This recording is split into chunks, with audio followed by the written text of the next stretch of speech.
Hello, my little night owls. Tonight we begin with something most history books don't dare to teach. A father's head on a spike wearing a paper crown. His 17-year-old son murdered on a bridge while begging for mercy. And a teenage boy who looked at those heads and decided he'd rather drown England in blood than let it happen to anyone else. Before we dive in, take a moment to like the video and subscribe, but only if you genuinely enjoy what I do here. Let me know in the comments where you're tuning in from and what time it is for you. It's always fascinating to see who's joining us from around the world. Now dim the lights, maybe turn on a fan for that soft background hum, and let's ease into tonight's journey together. December 30th, 1460. You're standing on Wakefield Bridge. You're 17. Your name is Edmund, and you're about to die. The battle's over. Your side lost. Your father, the Duke of York, the man who should be king, is dead somewhere in that frozen field behind you. You ran. You're not ashamed. You're 17 and you want to live. But there's a man on the bridge ahead of you. Lord Clifford, you know him. Everyone knows him. His father died 5 years ago at St. Albans. Killed by Yorkists, by your people. You're unarmed, hands up, 17 years old. Please, you're saying, I'll surrender. By God's blood, Clifford says, and his voice is cold, empty. Thy father slew mine, and so will I do thee and all thy kin. That's when you realise. He's going to kill you anyway. There's no mercy here, no rules, no honour, just a man who's been waiting 5 years for this moment. The sword goes in, and the last thing you see is snow. Red snow. And you're thinking, absurdly, that at least you won't have to tell your brother Edward what happened to father. Edward finds out anyway, and when he does, he stops being a person and becomes something else entirely. Something England will remember for the next 600 years. Let's rewind, because this story doesn't start with murder on a bridge. It starts 60 years earlier with a lie, a theft, and a family who never forgot. You need to understand something about medieval succession. It's not complicated, it's just stupid. Edward III had 7 sons, 7 chances to avoid a succession crisis, and somehow England still managed to mess it up spectacularly. The oldest son's line died with Richard II, king from 1377 to 1399, paranoid, tyrannical, the kind of king who executes nobles for looking at him wrong. His cousin, Henry Bolingbroke, came back from exile, raised an army, and boom, Richard's in prison. Henry's on the throne. Henry IV. Sounds simple, except here's the problem. Henry IV wasn't next in line. The third son, Lionel of Antwerp, had a daughter, Philippa, who had descendants. Better blood, older line, more legitimate claim, but Lionel's line came through a woman. And in 1399, England had never had a queen regnant ruling in her own right. So Henry just took it, made a new rule. Male line inheritance trumps everything, even if that male line is younger. Even if it's technically theft, most people accepted it. Henry had an army, Henry had the crown. Possession in medieval politics is everything, but some families remembered, kept track, whispered about it at dinner. You know, technically, our line should be ruling, not theirs. One family in particular, the House of York. Fast forward 60 years, England's falling apart. Henry VI is king, and Henry VI is, well, let's just say he's not okay. Imagine inheriting a kingdom as an infant, growing up surrounded by nobles fighting over who gets to control you. By your 20s, you're having episodes, fits. You just stop. Stop talking. Stop moving. Stop acknowledging reality. Sometimes for months. Some historians think it's inherited mental illness. His grandfather, Charles VI of France, had the same thing. Thought he was made of glass. Refused to bathe because he might shatter. That level of not okay. By the 1450s, England's a disaster. The 100 Years' War is ending in humiliating defeat. France is taking back everything England spent a century conquering. The treasury's empty. Taxes are crushing. And the king's staring at a wall, drooling. Nature abhors a vacuum. When the king can't rule, someone else will. usually several someones, all fighting each other. Richard, Duke of York, watched this from Ireland. He'd been sent there as Lord Lieutenant, essentially exiled because he was too competent, too popular, and too inconvenient for the people actually running England. Those people? The Duke of Somerset and Margaret of Anjou. Let's talk about Margaret, because she's about to become the most terrifying woman in English history. She's French, married Henry as part of a peace treaty that gave away English territory. So England already hates her, blames her for the defeats in France, calls her a French whore behind her back. But Margaret's smart, fierce, everything her husband isn't. While Henry's having episodes, Margaret's ruling, making decisions, building alliances, and when she has a son, Edward of Lancaster, she becomes absolutely unstoppable. Because now she's not just protecting her husband's crown, she's protecting her son's inheritance, and she will burn England to ash before she lets anyone take it from him. Enter Richard of York, who has that old claim, that 60-year-old grievance, better blood than Henry, descended from an older son through his mother's line. Richard probably doesn't want to be king, not at first. He just wants Somerset arrested, wants competent government, wants someone to fix the catastrophic mess. But here's the thing about power struggles. They escalate. What starts as "we need better advisors" becomes "the king must go" before you even realise it's happening. In 1453, Henry VI has an episode. But this time it's bad, really bad. He goes completely catatonic. Can't speak, can't recognise his own wife, can't feed himself. Just gone. So Richard's appointed protector. He's basically king. He arrests Somerset, throws him in the tower, starts fixing things. And for a moment, just a moment, England's stable. Then Henry wakes up. Just wakes up one day, blinks, looks around. What year is it? And suddenly Richard's authority evaporates. Margaret's back in control. She releases Somerset, strips Richard of power, starts arresting his allies. Richard sees where this is going. Once you start arresting people's allies, there's only one way it ends, with someone dead. So in May 1455, Richard raises an army, not to overthrow the king, just to force a conversation, to make them listen. They meet at St. Albans, try to negotiate. Somerset refuses to surrender. The king tries to mediate, and then someone gives the order to attack. The first Battle of St. Albans lasts 3 hours. It's brutal. Fought in the streets of a market town. Warwick's men break through, pour into the square, and start hunting. The Duke of Somerset is cut down in front of an inn. Bleeding out in the street, the Earl of Northumberland. Dead. Lord Clifford. Dead. These aren't random soldiers. These are the most powerful nobles in England, being systematically murdered. Henry VI gets hit by an arrow in the neck, takes shelter in a tanner's cottage, probably terrified, definitely bleeding. While his advisors die outside, Richard finds him there, kneels, swears loyalty. "I only wanted to remove evil counsellors, Your Majesty." But Somerset's son doesn't care about protestations of loyalty. His father's dead in a street, and that son, the new Duke of Somerset, will spend the rest of his life plotting revenge. And Margaret fled with her 4-year-old son, and from that moment she knows Richard of York wants her son dead, wants to steal the throne. She's right, she's also wrong.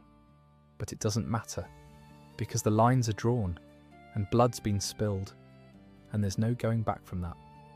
Let me tell you what a medieval battlefield smells like, because this matters.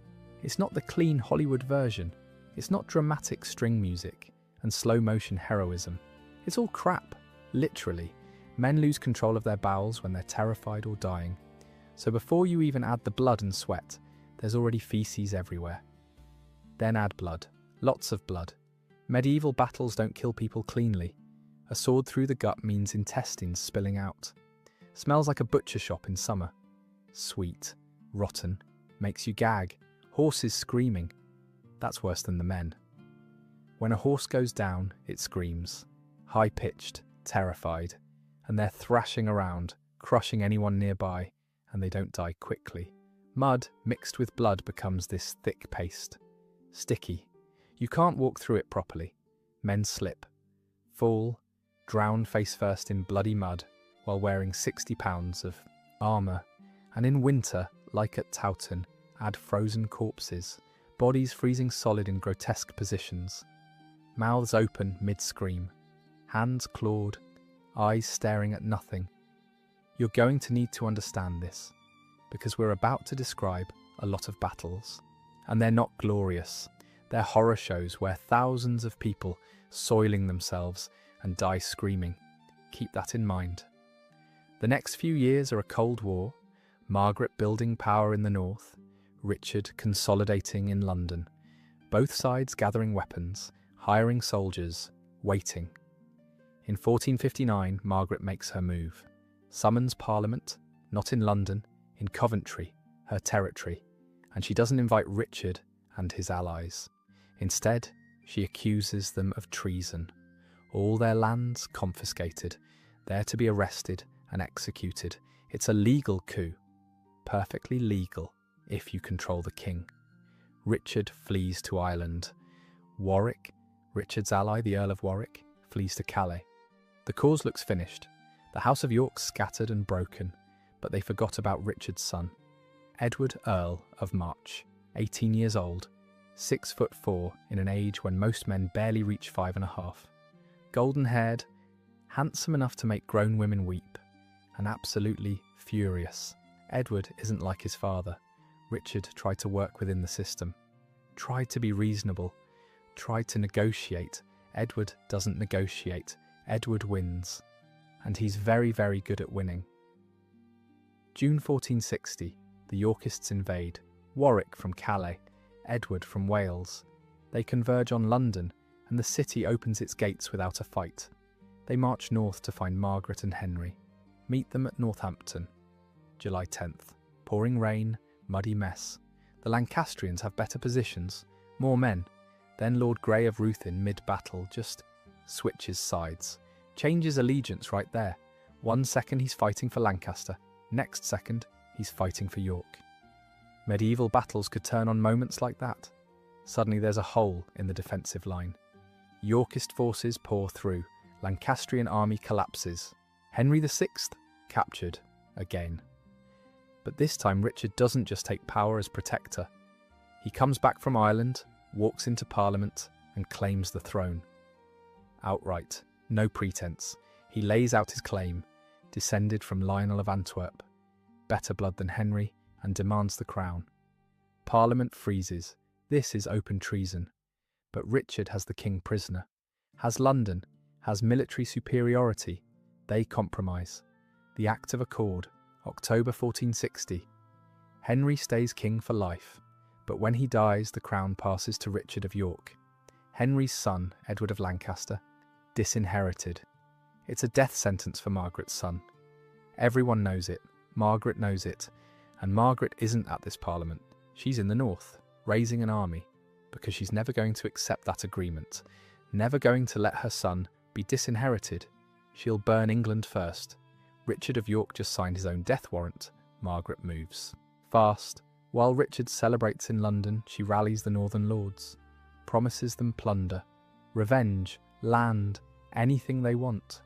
She raises an army that dwarfs anything York can field quickly, and Richard makes a fatal mistake.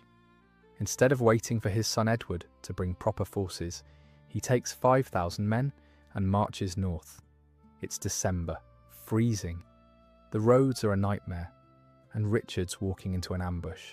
He reaches Sandal Castle near Wakefield, sets up defensive positions, should stay inside, should wait for reinforcements.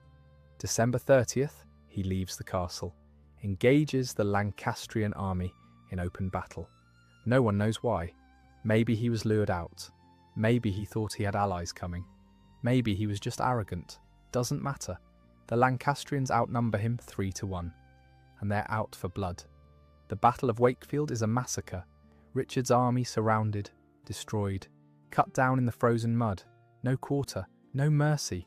Richard himself dies fighting. Some say overwhelmed in hand-to-hand combat. Some say captured and ritually executed. Either way, he's dead. The man who started this whole conflict, dead in the mud. His 17-year-old son, Edmund, tries to flee. That's where we came in. Remember? Wakefield Bridge. Lord Clifford. Thy father slew mine.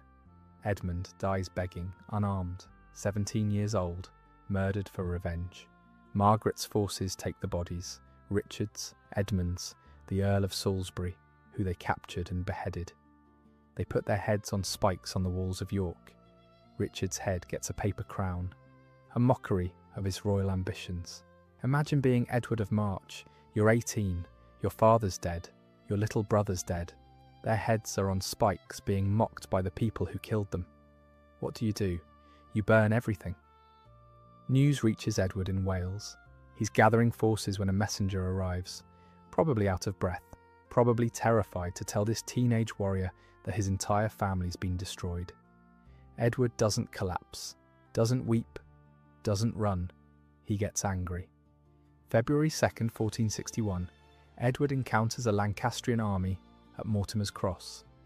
Owen Tudor, step-grandfather to Henry VI, is leading them. Something strange happens before the battle. 3 suns appear in the sky, a parhelion, optical illusion from ice crystals. Most commanders would panic, see it as a bad omen. Edward sees opportunity, tells his men it's the Trinity itself blessing their cause. The 3 sons represent Edward and his 2 surviving brothers, George and Richard. God himself showing them they'll triumph. His men fight like it's a holy crusade. They destroy the Lancastrian army. Owen Tudor is captured after the battle, brought before Edward. The old man thinks surely this teenage boy will show mercy. He's a nobleman. There are rules. Edward has him beheaded. Right there, no trial, no ceremony, just revenge. Because this is war now. No more rules, no more honour. Just blood until one side is utterly, destroyed. But Edward has a bigger problem. Warwick's army is between Margaret and London, and at the Second Battle of St Albans, Margaret crushes them. Warwick barely escapes, and she rescues Henry VI, who'd been with the Yorkist forces. She should march on London immediately, should seize the capital while the Yorkists are scattered. She hesitates. Her northern army has been pillaging its way south. London's terrified, gates closed. That hesitation gives Edward time. He links up with Warwick's retreating forces, marches on London. The city opens to him. To this 18-year-old, covered in scars, who just avenged his father. March 4th, 1461. Edward is proclaimed King Edward IV. Not because Parliament voted, not because anyone surrendered, but because he has an army, he has London, and he says he's king. Margaret still has the legitimate king, still has the larger army, still has most of the north. But she missed her moment, and Edward isn't giving her another chance. He marches north. And on March 29th, 1461, in a snowstorm that will turn the fields of Towton into hell, Edward IV fights the battle that will decide England's fate. Palm Sunday, 1461, you're standing in a field near Towton. Let's say you're 23, a soldier, not noble, just some guy who got pressed into service because your lord called his banners. You've been standing here for an hour, it's snowing. The wind's blowing directly into your face. You can't see more than 50 feet. Your shield's heavy. Your fingers are numb inside your gloves, and arrows keep hitting your shield, punching through armour. You hear men screaming around you. Can't see them, just hear them dying in the snow. You don't know this yet, but the Yorkist archers are shooting with the wind at their backs. Their arrows are reaching you. Your archers' arrows are falling short. You're just dying, standing there with your shield up, dying by inches as arrows rain down. And you can't even see where they're coming from. Finally, your commanders order the charge. Thank God. Anything's better than standing here being shot. You run forward, trip over something. It's a body, already dead, covered in snow. How many are already dead? The battle just started. Then you see them, Yorkist soldiers, coming out of the snow like ghosts, and suddenly you're swinging your sword at someone's face.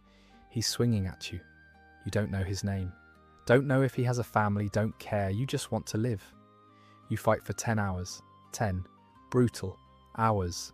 At some point you stop feeling your arms, stop thinking, just react, swing, block, stab, don't fall. If you fall, you're dead. Men are slipping in blood and mud. Bodies piled so thick you're standing on corpses to fight. The smell, shit and blood and fear, so strong you can taste it. At some point fresh troops arrive. Yorkist reinforcements, they slam into your flank. That should break you, should send everyone running. You hold, because if you run they'll chase you down, cut you from behind. At least here, facing them, you have a chance. But eventually your line cracks, starts giving ground, and once it starts, it accelerates. Men panic, throw down shields, run, you run, everyone's running. Toward Cockbeck, there's a river, you can cross it, get away. The river's swollen, spring melt and rain, and men in armour don't swim well. You see someone ahead of you try to cross. He goes under, doesn't come up. You see another man cut down on the bank, blood spraying. You try to cross anyway. What choice do you have? They're right behind you, cutting down anyone they catch. The water's freezing, current strong. Your armour's pulling you down. You can't breathe, can't see, can't. That's how you die, drowning in Cockbeck. Your body joining the thousands of others, forming a bridge of corpses across the river. 28,000 men died at Towton in one day, the largest battle ever fought on English soil. The snow turned red. The river ran with blood for days. And when the sun set on Palm Sunday, the House of York had won. Edward IV, at 19 years old, had killed everyone who said otherwise. But winning the biggest battle in English history doesn't mean the war's over. It just means the next phase begins. The messy part, where you have to actually hold what you've won. Margaret and Henry fled north after Towton. They had no army left, no support. Just desperation and stubbornness. They reached Scotland, begged for help from the Scottish king. Got some, not enough, but some. The next 3 years, 1461 to 1464, were a grinding mess. Not big battles, just sieges, castles, northern fortresses that refused to surrender. Bamburgh Castle, Alnwick, Dunstanburgh, all held by Lancastrian loyalists, all needed to be taken. Edward sent armies north, led some campaigns himself, and slowly, methodically, reduced every fortress, starved them out, bombarded them with cannons, accepted their surrender or stormed the walls. It's not glorious, sieges never are. You sit outside a castle for months, cold, wet, bored, eating bad food, relieving themselves in ditches, while the people inside starve. Eventually, they surrender, or you break through and kill everyone. By 1464, it was done.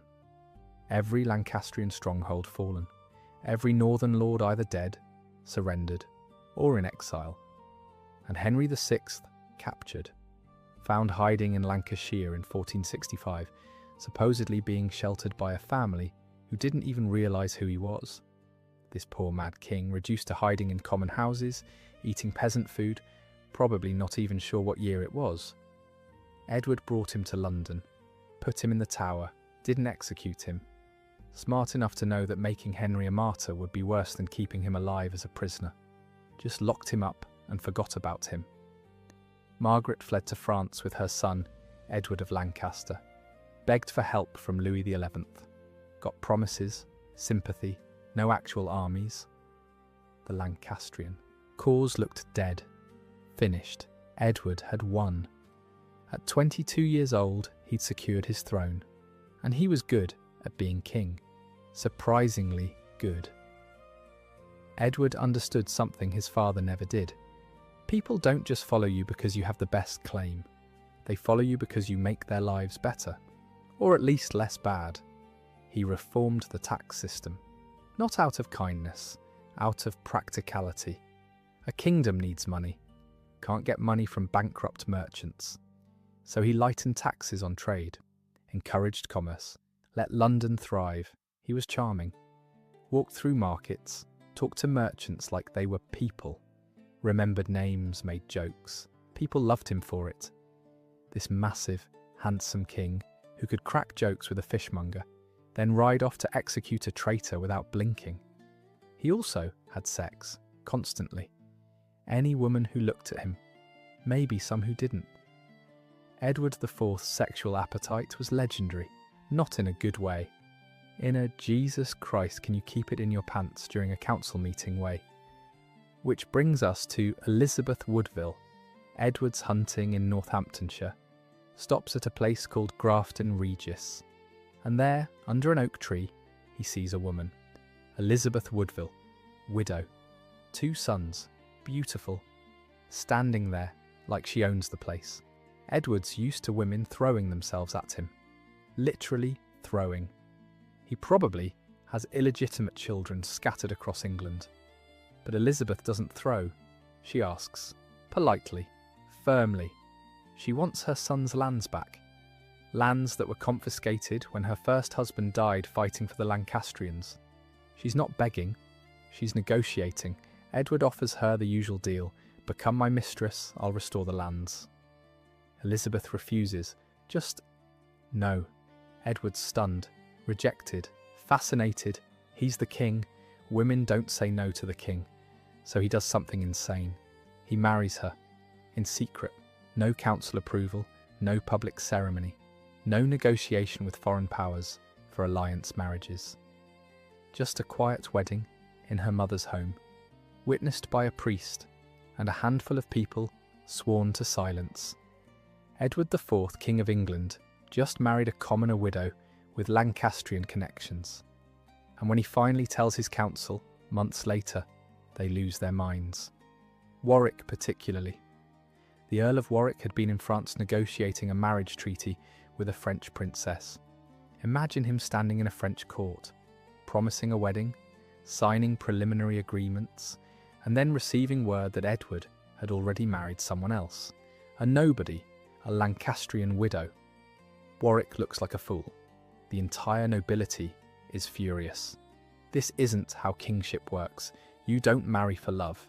You marry for alliances, land and power. But Edward doesn't care. He's king. He'll do what he wants. And Elizabeth, she walks into court head high and takes her place as queen. No apologies, no excuses. And that's when the whispers started. How did a widow with no power convince a king to throw away a French alliance? How did she make him risk everything? Magic, obviously. Witchcraft. Because what other explanation could there be? But we'll get to the Woodville accusations later. Right now, we need to talk about what Elizabeth did next. Because she wasn't just beautiful, she was strategic. And she had a weapon most queens didn't. A massive family. And she was going to use them. Elizabeth Woodville had 5 brothers and 7 sisters. All of them ambitious. All of them suddenly related to the Queen. And Elizabeth made sure every single one of them rose. Her sister Margaret, married to the Earl of Arundel, one of the wealthiest men in England. Her sister Catherine, married to the Duke of Buckingham. He was 11 years old, she was 20. The match was about land, not love. No one cared about love. Her sister Anne, married to the heir of the Duke of Exeter. Her brother John, married to the Dowager Duchess of Norfolk. She was 3 times his age, but loaded with estates. The nobility mocked him, called him a gold digger. He didn't care, neither did Elizabeth. It was a calculated takeover.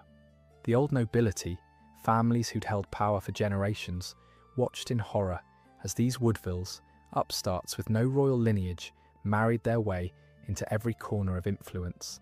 They called it the Woodville invasion, and they hated it. But Elizabeth didn't stop there. She placed her relatives in government positions. Her father became treasurer. Her brother Anthony became one of Edward's most trusted advisors. Brilliant scholar, skilled soldier, and Woodville to the bone. And most importantly, Elizabeth controlled access to the king. If you wanted favour, land, or a pardon, you had to go through her. She sat in on council meetings, read state papers, made suggestions that Edward, besotted and probably exhausted, usually accepted. Elizabeth wasn't just queen consort, She was a political operator, and the nobility couldn't stand it, because she wasn't born into this. She wasn't supposed to have this kind of power. Women weren't supposed to maneuver like this. But the real problem wasn't her ambition, it was that she was good at it. Her family's rise was swift, organised, nearly unstoppable. By the late 1460s, the Woodvilles were everywhere. In government, in the military, in the church, in every noble household that mattered. And Warwick, the Earl of Warwick, the man who'd helped put Edward on the throne, was being slowly pushed out. Every suggestion he made was countered by a Woodville. Every position he wanted for his allies went to a Woodville instead. He was being erased, slowly, methodically, and he knew exactly who was behind it. Warwick seethed. And when men like Warwick seethe, they don't just complain, they plot. But before Warwick's betrayal tears the Yorkist cause apart, we need to talk about the third brother, the middle one, George, Duke of Clarence, because he's the reason everything goes to hell. Edward has two surviving brothers after Edmund's murder at Wakefield, George and Richard, and they couldn't be more different. Richard, Duke of Gloucester, the youngest, is loyal, short, slight, has scoliosis, not handsome like Edward, but capable, smart. Edward makes him Duke of Gloucester, gives him control of the north, and Richard just does the job. Governs well, fairly, no complaints, no drama, just competent administration. George, Duke of Clarence? George is trouble from day one. He's handsome like Edward, tall, charming, everything going for him except one thing. He's not king, Edward is, and George can't stand it. George is next in line for the throne after Edward. Edward has no legitimate children yet, just bastards scattered everywhere. So if Edward dies, George becomes king. And George thinks about that. A lot. More than is healthy. He's also stupid. Not unintelligent. Just bad at reading situations. Bad at understanding consequences. The kind of person who makes terrible decisions with complete confidence. In 1469, Warwick decides to rebel against Edward. And he needs an ally. Someone with a claim to the throne. Someone Edward trusts. Someone who can be manipulated. George is perfect. Warwick offers George his daughter Isabel in marriage, offers him support for the throne, tells him everything he wants to hear. Edward's weak, controlled by the Woodvilles. You should be king. We can make you king. And George believes it, because George wants to believe it. July 1469. George marries Isabel Neville, Warwick's daughter, in Calais, without Edward's permission. That's already rebellion. You don't marry without the king's consent, especially not to the daughter of your most powerful subject. Then Warwick and George invade, land in England with an army, issue proclamations about removing evil counsellors. Same language everyone uses when they're committing treason. Edward's caught in the north with a small force. Warwick's army surrounds him, captures him. Yes, they capture the king. Again. And this time, it's Edward's own brother helping do it. George and Warwick try to rule in Edward's name. It doesn't work. Parliament refuses to cooperate. The nobility won't follow Warwick without Edward's genuine support. England, having just gotten stable after Towton, is not interested in more civil war. After a few months of chaos, Edward's released. He forgives George, publicly, because George is his brother. You don't execute your own brother, but everyone knows. The alliance between Edward and Warwick is dead, and George has just shown he's willing to betray his own brother for power. This should be the end of George's political career, should be the end of his life really. Treason is treason. But Edward loves his brother, wants to believe George can be loyal, wants to believe it was all Warwick's influence, that George was manipulated. So Edward forgives him, welcomes him back, pretends it was all a misunderstanding. It's a mistake, the kind of mistake that will haunt the house of York for the next decade, because George doesn't learn. George never learns, and within a year he's betraying Edward again. Warwick tries again, raises another rebellion. This time he doesn't bother pretending to support Edward, just declares open rebellion. Edward's ready this time, has his own forces. Warwick realises he can't win. Not in England, not against Edward. So Warwick flees to France and does something that shocks everyone. He allies with Margaret of Anjou. Margaret, the woman whose husband Warwick deposed, whose son Warwick wanted disinherited, the woman who watched Warwick's father executed after Wakefield. They hate each other. But Louis XI of France brokers a deal. They'll invade England together, restore Henry VI, destroy Edward IV, and George joins them. Again, his brother's given him everything, forgiven him, trusted him, and George betrays him. Again, September 1470, Warwick lands in England. Edward, caught off guard, has no army ready, no time to gather forces, and George is with Warwick, fighting against his own brother. Edward runs, flees to Burgundy, taking his youngest brother Richard and a handful of followers, barely escapes with their lives. George is now fighting for the Lancastrians, the people who killed his father, who murdered his brother Edmund on a bridge, who put his father's head on a spike with a paper crown, all because George wants to be king, all because he's too stupid to see he's being used. While Edward's in exile, Henry VI is released from the Tower, dusted off, put back on the throne, the Lancastrian restoration, everything Edward won at Towton undone. But George is learning something important. Warwick and Margaret don't trust him, don't give him real power. He's a puppet, a useful idiot. And they're not even pretending otherwise. In Warwick's government, George has no authority. Margaret openly despises him. Warwick uses him for legitimacy, but gives him nothing in return. George traded being Edward's brother, heir to the throne, loved and trusted, for being Warwick's pawn. And slowly, George realises he's made a catastrophic mistake.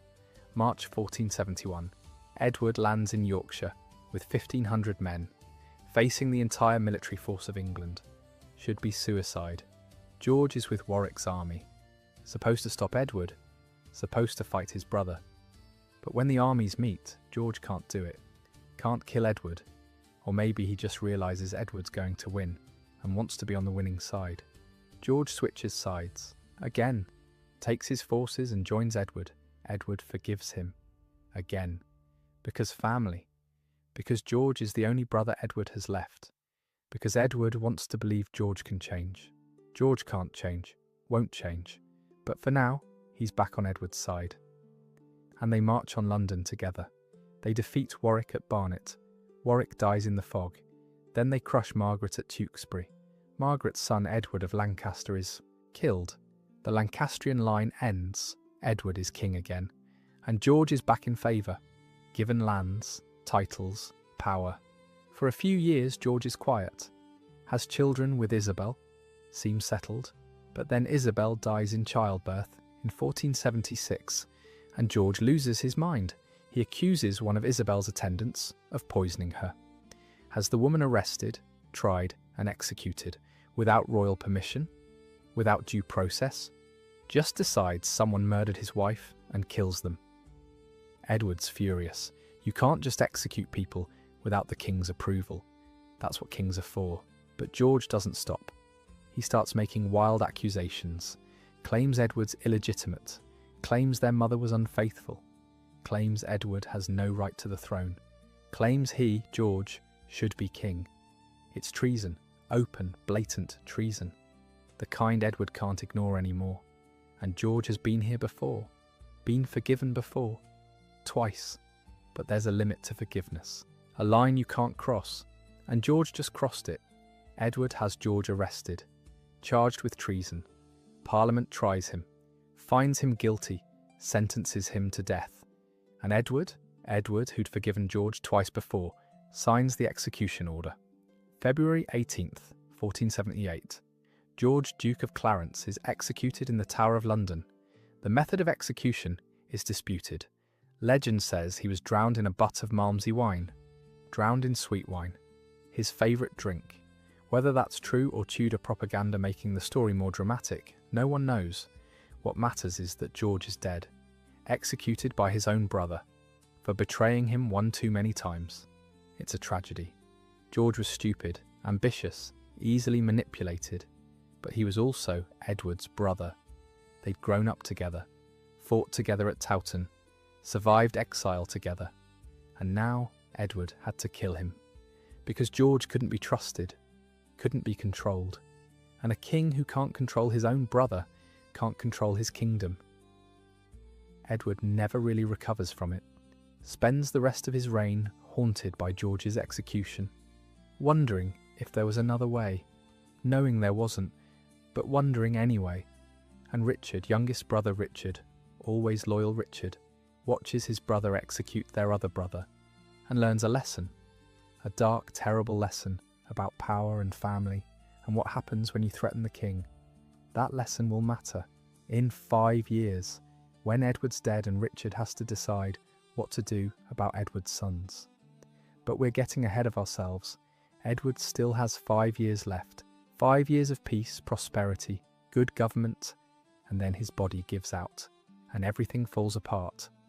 The years between George's execution in 1478 and Edward's death in 1483 should have been glorious.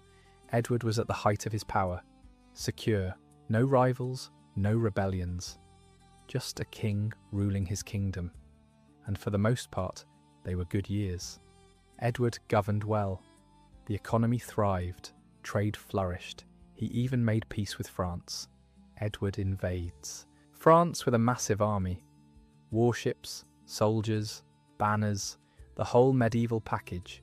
He's going to reclaim England's lost territories. Finish what Henry V started. Make England great again.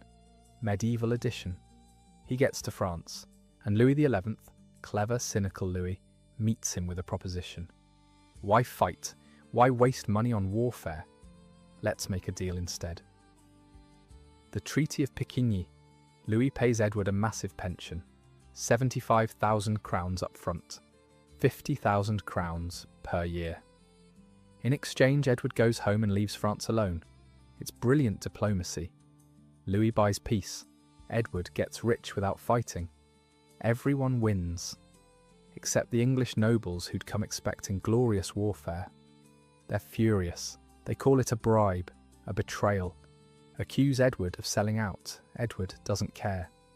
He's pragmatic. War costs money. Peace makes money. And he'd rather have money than corpses. He comes home rich, uses the money to strengthen his government, build up the treasury, make England prosperous. But he also comes home fat. Edward, in his late 30s, is not the golden warrior of Towton. He's been eating well, drinking heavily, keeping mistresses, living the good life. He's still imposing, still Edward. 6'4" doesn't change. But the warrior god is gone, replaced by a middle-aged king who enjoys feasts more than fighting. His health starts declining, not dramatically, just gradually. He's tired more often, gets sick more easily, but he's only 40, should have decades left. Edward gets sick. Some sudden illness, maybe pneumonia, maybe a stroke, maybe just a body that's been through too much warfare, too much stress, too much living. He lingers for a few days, calls his council to his bedside, makes arrangements for his son's succession, names his brother Richard as protector. Expects Richard to guide young Edward V until he comes of age. April 9th, 1483. Edward IV dies, 40 years old, king for 22 years, victor of Towton, survivor of exile, the man who won the Wars of the Roses, dead in his bed, and everything he built is about to collapse. Because his heir, Edward V, is 12 years old, too young to rule, which means a regency, which means powerful nobles fighting for control, which means exactly the kind of chaos Edward spent his reign trying to prevent. And Richard, Duke of Gloucester, loyal, capable Richard, is about to make a decision that will destroy the House of York forever. Young Edward V is in Wales when his father dies. He's been living there, being raised by his uncle, Anthony Woodville, Elizabeth's brother, learning to govern, being groomed to be king. When news of Edward IV's death arrives, Anthony immediately prepares to bring young Edward to London for the funeral, for the coronation, for everything. But the Woodvilles know they have a problem. Richard, Duke of Gloucester, has been named Protector, and Richard has never liked the Woodvilles. Resented their rise, resented their power, the Woodvilles try to move fast, get young Edward to London quickly, crown him before Richard can interfere. If Edward's crowned, he's king, and the king doesn't need a protector. But Richard finds out, rides south from Yorkshire with armed men, and intercepts young Edward on the road to London. April 30th, 1483, Richard meets Anthony Woodville and young Edward at Stony Stratford.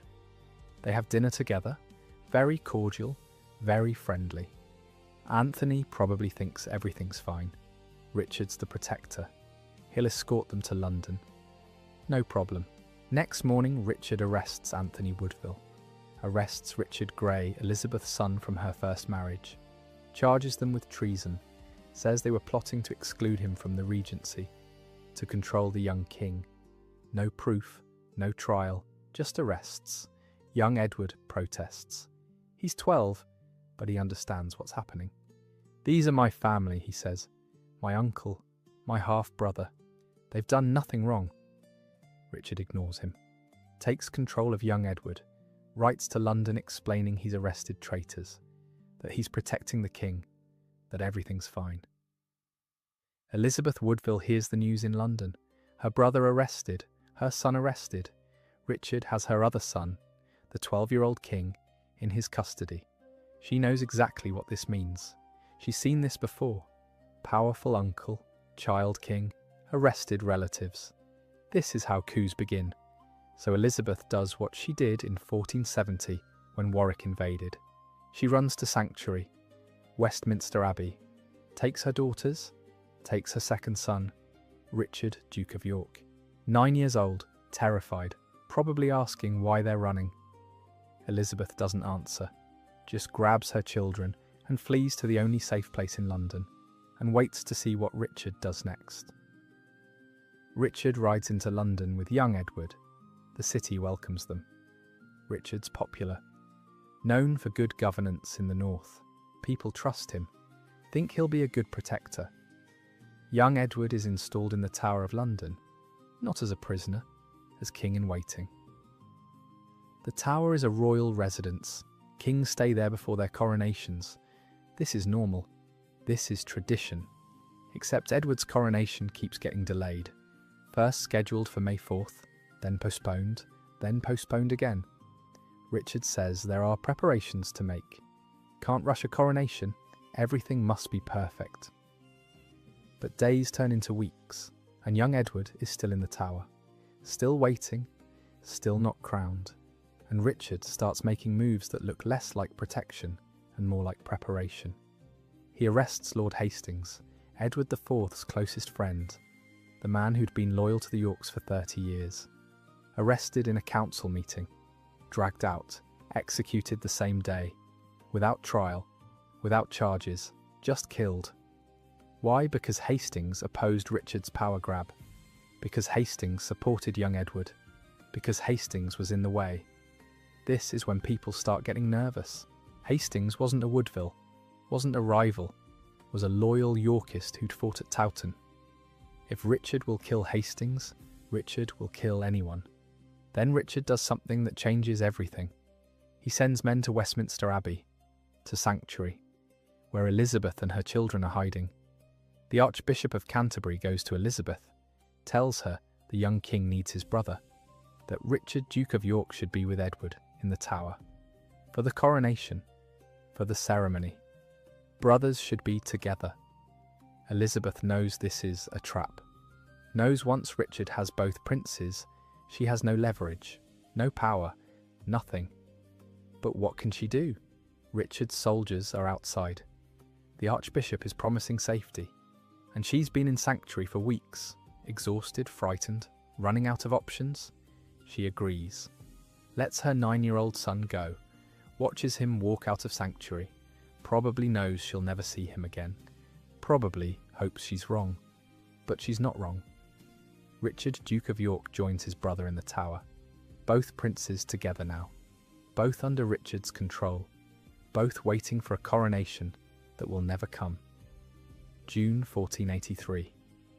Richard makes his move, announces that Edward IV's marriage to Elizabeth Woodville was invalid, that Edward had been pre-contracted to another woman, Eleanor Butler, before marrying Elizabeth. Pre-contract was serious in medieval marriage law. If you made a binding promise to marry someone, that promise had legal weight.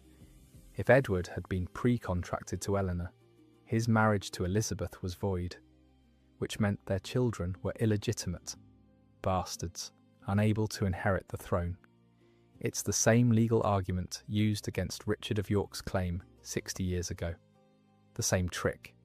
The same manipulation of inheritance law to suit political needs. Parliament, pressured and intimidated by Richard's forces, accepts the claim, declares the princes illegitimate, declares Edward V unfit to be king, and offers the throne to Richard. June 26, 1483, Richard, Duke of Gloucester, becomes King Richard III, crowned at Westminster Abbey, anointed, legitimate, king. And the princes? They're still in the Tower, occasionally seen playing in the gardens, looking out windows, waiting for an uncle, who's now king, to decide what to do with them. They're seen less and less frequently through July. Then in August, no more sightings, no statements, no appearances, just silence, and London starts whispering. Where are the princes? What happened to Edward and Richard? Are they still alive? Richard never gives a satisfactory answer. Whenever asked, he changes the subject, says they're being cared for, says not to worry, but he never produces them, never brings them out for public events, never proves they're alive. The rumours spread, fast. Within weeks, most of London believes the princes are dead, murdered on Richard's orders, probably smothered in their beds, bodies hidden somewhere in the Tower. We don't know if it's true. In 1674, workmen found 2 small skeletons buried under a staircase in the Tower of London. The bones were assumed to be the princes, placed in an urn in Westminster Abbey. But scientific analysis has been inconclusive. We can't prove those bones are the princes, can't prove how they died, can't prove when they died. But here's what we know. Richard benefited from their disappearance, became king because they were gone, and never produced them to prove they were alive, even when rebellions demanded proof. The simplest explanation is usually correct. Richard had them killed, probably within weeks of taking the throne, probably smothered in their sleep, probably because as long as they lived, they were a threat. People would always see them as the rightful kings, would always rally to their cause. So Richard had them murdered. 2 boys, 12 and 9 years old, his own nephews, the sons of his beloved brother Edward, the brother who'd trusted him, the brother who'd named him protector, murdered in the dark, bodies hidden, existence erased.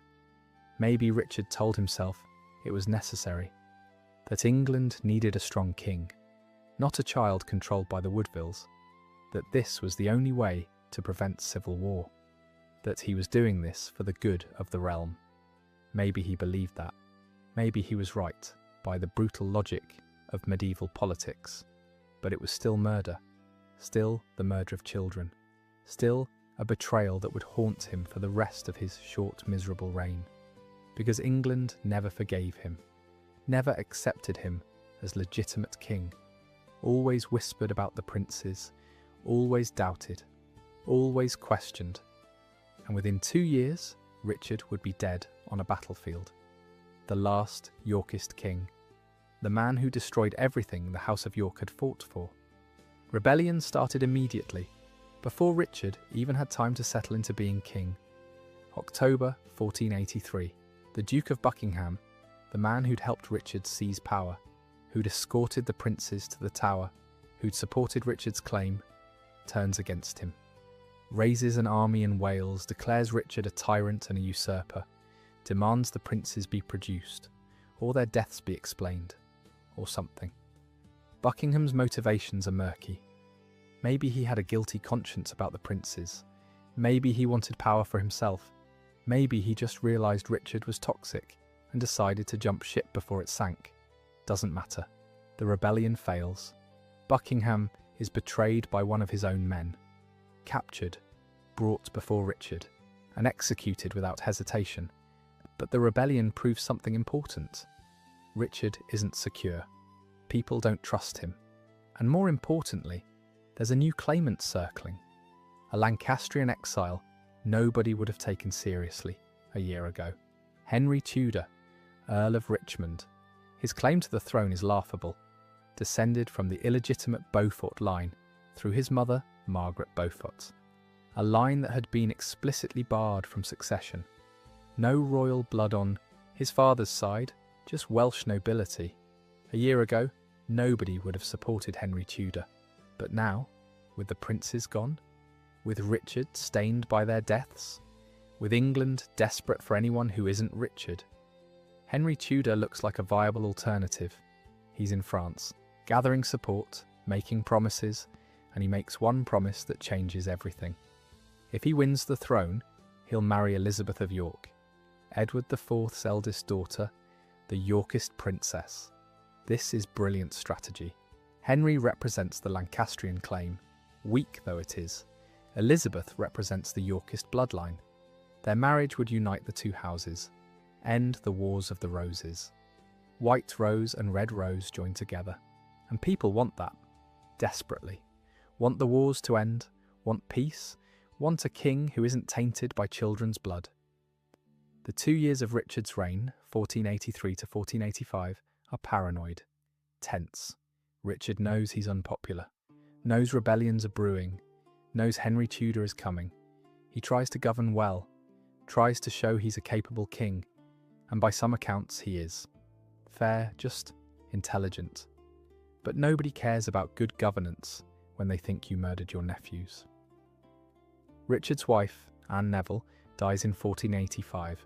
Some whisper Richard poisoned her, planning to marry Elizabeth of York himself, marry his own niece to legitimise his claim. The rumours get so bad Richard has to publicly deny them. His son, Edward of Middleham, had died in 1484. His heir, his only legitimate child, dead at age 10. Some mysterious illness. Richard's devastated, but also now has no heir, no succession plan.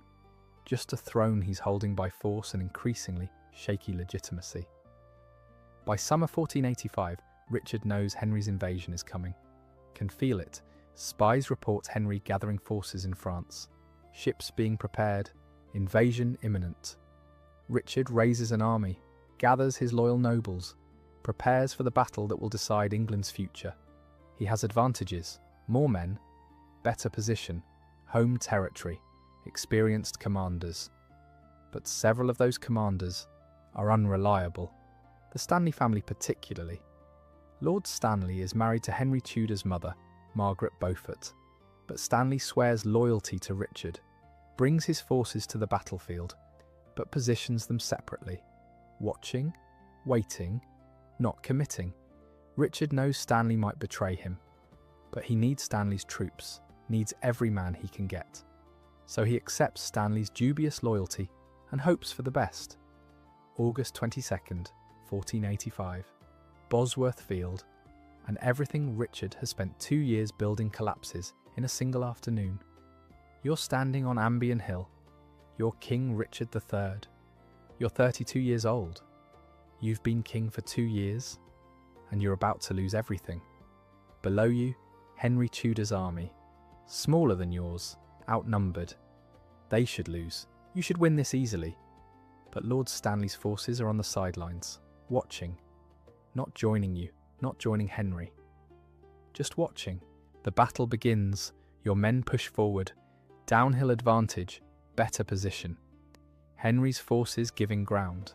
It looks like you're winning, but you see Henry, across the battlefield, surrounded by his household guards, far from the main fighting, vulnerable if you can kill Henry personally. End this in single combat. The battle's over. His army collapses. The rebellion ends.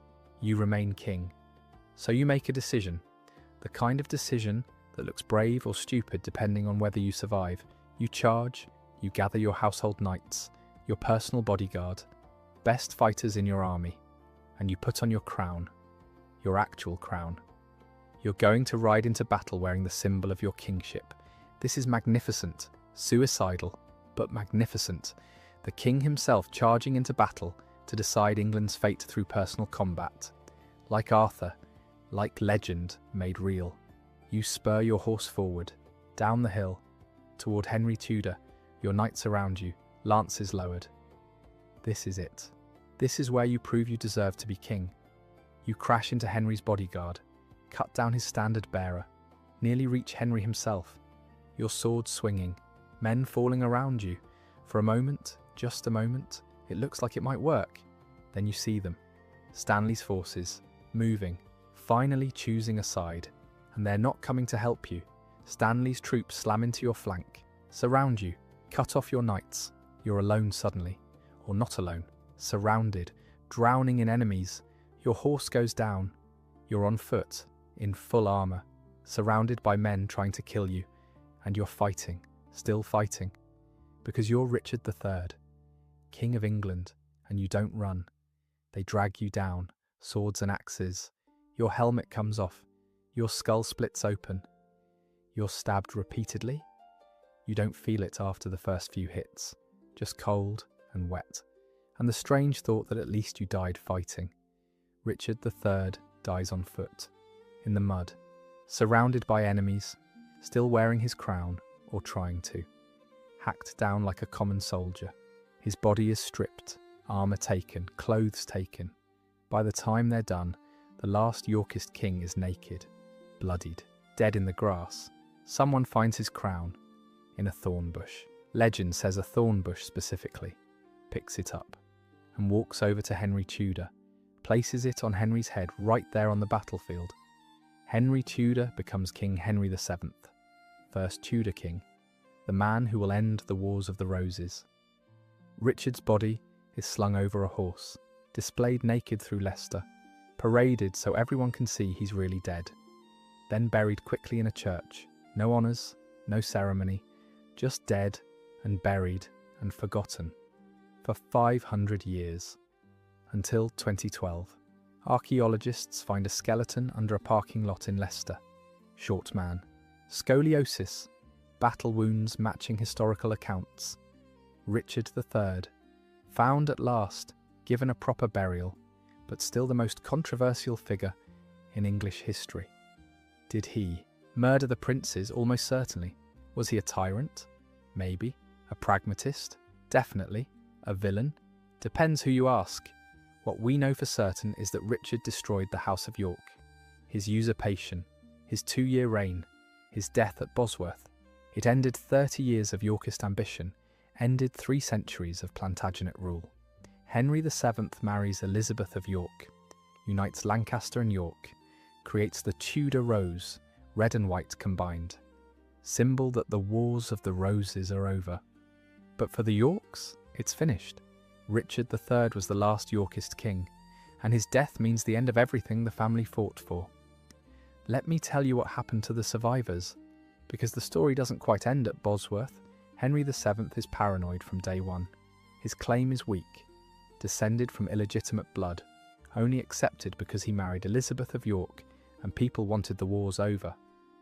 But there are still Yorkist heirs, still people with better claims than Henry, and Henry spends his entire reign hunting them down. Edward, Earl of Warwick, son of George, Duke of Clarence, Edward IV's nephew, young, probably innocent of any plotting.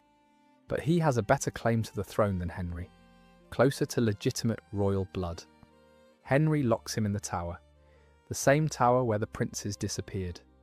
Keeps him there for 14 years. No trial, no charges, just imprisoned because he exists with the wrong bloodline. Henry has him executed. Trumped up treason charges, Warwick allegedly conspiring with another prisoner. Probably false, definitely convenient. Warwick is beheaded, his only crime being Edward IV's nephew, having royal blood, being a potential rallying point for Yorkist loyalists. Lambert Simnel, a pretender, claims to be Edward Earl of Warwick, appears in 1487, just 2 years after Bosworth. Raised by Yorkist supporters in Ireland, crowned King Edward VI in Dublin. Invades England with Irish and German mercenaries.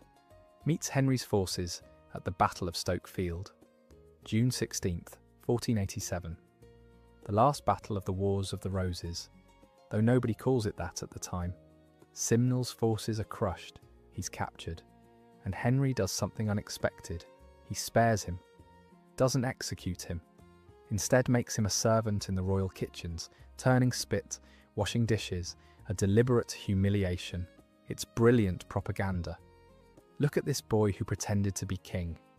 Now he's washing my plates. This is what happens when you challenge me. But it also shows mercy. Shows Henry's secure enough to laugh at pretenders rather than kill them. Though that mercy won't last. Perkin Warbeck, another pretender, appears in 1491, claims to be Richard, Duke of York, the younger prince who disappeared in the Tower, says he escaped, was smuggled out, has been in hiding. Is he really Richard? Probably not, but he's convincing. Speaks French and English fluently, knows details about the royal family, looks plausibly royal, gathers support across Europe. Scotland's king believes him, or pretends to, gives him troops. Margaret of Burgundy, sister of Edward IV and Richard III, recognises him as her nephew, gives him money, support. Warbeck invades England twice, 1495, 1497. Both invasions fail. He's captured in 1497, imprisoned in the Tower. Warbeck allegedly tries to escape with Edward, Earl of Warwick. They're caught. Both executed, Warbeck hanged, Warwick beheaded. Whether they really plotted to escape or Henry just needed an excuse to kill them, nobody knows. But both are dead. 2 more Yorkist threats eliminated. Henry hunts down every Yorkist claimant, every person with Plantagenet blood, every potential rival. Some he kills, some he forces into monasteries, some he marries into his own family to neutralize them. He rewrites history too, commissions chronicles portraying Richard III as a monster, deformed, evil, a usurper and child murderer who got what he deserved at Bosworth. Some of it's true, some is exaggeration, some is outright lies, but it works. By the time Henry dies in 1509, the Tudor version of history is established. Richard III is a villain. The Wars of the Roses were caused by Yorkist ambition. The Tudors saved England from chaos. Henry's son becomes Henry VIII. His granddaughter becomes Elizabeth I. The Tudor dynasty lasts another century, and the House of York becomes a memory. But here's what you need to understand. The Yorks weren't villains, weren't monsters. They were people, fighting for what they believed was rightfully theirs. Richard, Duke of York, had a legitimate claim, better than Henry VI by the laws of primogeniture. He tried to work within the system, tried to reform without rebellion, and was killed for it. Edward IV won through military brilliance, ruled well, brought prosperity, and died peacefully after 22 years. Not bad for someone who took the throne by force, but Richard III destroyed everything, usurped the throne from his nephews, probably murdered them, alienated everyone, and died alone on a battlefield wearing a crown he'd stolen. 3 generations, 3 strategies, 3 outcomes. Rise, triumph, and self-destruction. The House of York reached higher than any noble family before or since, and fell harder. From dukes to kings to skeletons under parking lots. But for 30 years, they were magnificent. They won the largest battle in English history at Towton, survived exile, and returned to reclaim the throne. Ruled England through 2 reigns, changed the country forever, and their blood didn't die. Elizabeth of York married Henry VII. Every English monarch since carries Yorkist blood. The current royal family descends from Edward IV through multiple lines. The Yorks lost the throne, but they won immortality. Their story has been told for 600 years. They've inspired plays, novels, films, endless debates. Shakespeare wrote about them. Historians argue about them. We're still talking about them. That's the real victory. Not crowns, not battles, but being remembered. Being important enough that 6 centuries later, people still care who they were and what they did. The Wars of the Roses. From the York perspective, isn't a story of good versus evil. It's a story of ambition and courage and terrible choices, of men fighting brilliantly and dying badly, of crowns won and lost and won again, of a family that burned so bright the light still reaches us today. Thanks for staying with me tonight. If you made it this far, you're incredible. Drop a comment. Did Richard murder the princes? Was Edward IV England's greatest warrior king?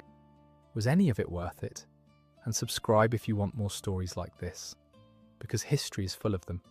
Families that rose and fell, dynasties that burned bright and collapsed, wars that changed everything. Sleep well, or don't. Sometimes the truth is too bloody to sleep through. The House of York wanted a throne. They got it, and it killed them all. Crowns are heavy, and they're always covered in someone else's blood. Good night.